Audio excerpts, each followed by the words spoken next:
ಗಾಡಿನ ತಗೋಬೇಕಂದ್ರೆ ಹಿಂದೆ ಮುಂದೆ ನೋಡಿಬಿಟ್ಟು ಗಾಡಿನ ತಗೋಬೇಕು.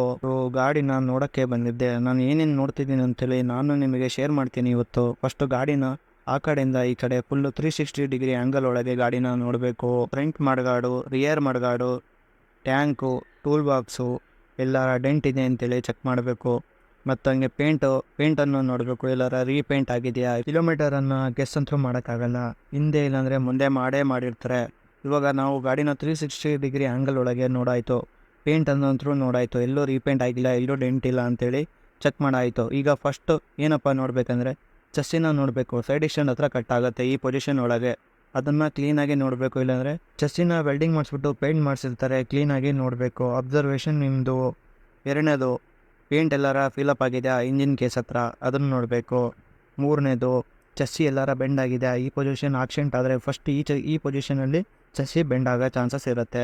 ಇನ್ನು ಹಲವಾರು ಟೈಮ್ ನೋಡಿ ಎಲ್ಲರ ರೀಪೇಂಟ್ ಆಗಿದೆಯಾ. ಬ್ಯಾಕ್ ಪಡಗಾಡು ನೋಡಿ ಎಲ್ಲರ ರೀಪೇಂಟ್ ಆಗಿದೆಯಾ. ಕನ್ಫರ್ಮೇಷನಿಗೆ ಕರೆಕ್ಟಾಗಿ ನೋಡಿ. ಎಲ್ಲದನ್ನು A to Z ನೋಡಬೇಕು ಗಾಡಿನ. ಸುಮ್ಮನೆ ದುಡ್ಡು ಕೊಟ್ಟು ಗಾಡಿ ತೊಗೊಳೋದಲ್ಲ. ಚಸ್ಸಿ ನಂಬರ್ನ ಮೇನ್ ನೋಡಬೇಕು, ಚಸ್ಸಿ ಚೇಂಜ್ ಆಗಿದೆ ಇಲ್ಲ ಅಂಥೇಳಿ. ME3 ಸ್ಟಾರ್ಟ್ ಆದರೆ ಅದೇ ಚಸ್ಸಿ ನಂಬರು.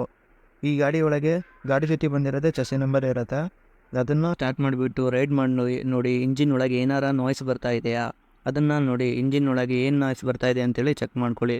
ಫ್ರಂಟು ಟೈರು ಚೆನ್ನಾಗಿದೆಯಾ ಇಲ್ಲ, ಎಲ್ಲ ಅಷ್ಟು ಸೋದಿದೆಯಾ ಅಂತ ಹೇಳಿ ನೀವು ಚೆಕ್ ಮಾಡ್ಕೋಬೇಕು. ಫ್ರಂಟು ರಿಯರ್ ಟೈರು ನೋಡಿ ಚೆನ್ನಾಗಿದೆಯಾ, ಹೋಗಿದೆಯಾ. ಮತ್ತು ಅದಕ್ಕೆ ಖರ್ಚು ಮಾಡೋಕ್ಕೆ ಸುಮ್ಮನೆ ಅನ್ನೆಸೆಸರಿ ದುಡ್ಡು ಖರ್ಚಾಗುತ್ತೆ. ಆಮೇಲೆ ಬ್ಯಾಕ್ ಶಾಕ್ ಅಬ್ಸರ್ವ್, ಎಲ್ಲರ ಆಯಿಲ್ ಲೀಕೇಜ್ ಇದೆಯಾ, ಏನೂ ಲೀಕೇಜ್ ಇಲ್ಲ. ಈಗ ಬ್ಯಾಕ್ ಚೈನ್ ಸ್ಪಗೆಟ್ಟು ಅಲ್ಲೇನಾರ ಕಟ್ಟಾಗಿ ಚೈನ್ ಸ್ಪಗೆಟ್ ಹೋಗಿದೆಯಾ ಅಂತೇಳಿ ಚೆಕ್ ಮಾಡ್ಕೋಬೇಕು. ಚೈನು ತುಕ್ಕಿಡ್ದಿದೆ, ಓಕೆ, ಅದನ್ನೆಲ್ಲ ನೀವು ಮೈನರೆಲ್ಲ ನೋಡಲೇಬೇಕಾಗತ್ತೆ. ಇದು ನೋಡಿ, ಇಲ್ಲೂ ಒಂದು ಸ್ವಲ್ಪ ಚಸ್ಸಿ ಕಟ್ಟಾಗೋ ಚಾನ್ಸಸ್ ಇರುತ್ತೆ, ಇಲ್ಲೂ ನೋಡ್ಕೊಳ್ಳಿ ಕ್ಲೀನಾಗಿ. ಗಾಡಿನ ಚೆಕ್ ಮಾಡಿಬಿಟ್ಟು ಗಾಡಿನ ತೊಗೊಳ್ಳಿ, ಹಾಗೆ ಗಾಡಿನ ತೊಗೋಬಾರ್ದು. ಇಂಜಿನ್ನ ಸ್ಟಾರ್ಟ್ ಮಾಡಿ ಒಂದು 2 ನಿಮಿಷ ವಾರ್ಮಪ್ಪಿಗೆ ಇಡಿ. ಏನಾರ ಅಬ್ನಾರ್ಮಲ್ ನಾಯ್ಸ್ ಏನಾರು ಬರುತ್ತಾ ಅಂತೇಳಿ ಚೆಕ್ ಮಾಡ್ಕೊಳ್ಳಿ.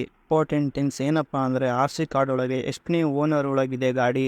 ಆಲ್ರೆಡಿ ಫಸ್ಟ್ ಓನರ್ ಹೆಸರಾಗಿದೆಯಾ, ಈಗ ತೊಗೊಂಡು 2ನೇ ಓನರ್ ಆದರೆ ಒಳ್ಳೆಯದು. ನಿಮಗೆ ಎಷ್ಟು ರೀಸೇಲ್ ವ್ಯಾಲ್ಯೂ ಸಿಗುತ್ತೆ.